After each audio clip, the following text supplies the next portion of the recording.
So we've talked about response codes and what happens in those happy paths, but what happens when things go wrong? Well, REST APIs really have two categories of things going wrong.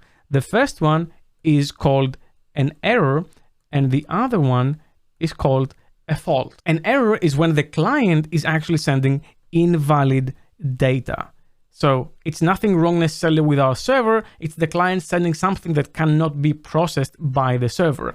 And in that case, we're gonna return a 400 bad request. This does not mean that there's something wrong with the API. The API is working absolutely fine, the client just did something stupid. On the other side of the fence, however, you have faults, and these actually do mean that there is something bad with the server. And you're gonna get a 500 status code if something like this happened. This means that the request was actually valid, but something on the server happened and the server could not process it. It can be that the database is down, it can be that it's being DDoSed by someone and it can't handle the traffic, it can be anything. But error is when the user does something invalid, but the server is actually doing fine, and fault is when the client does something valid, but the server can't really process that right now. And that is all the theory I'm going to touch on, because I truly believe you're going to really learn those concepts as we're building the API. So let's go build that API.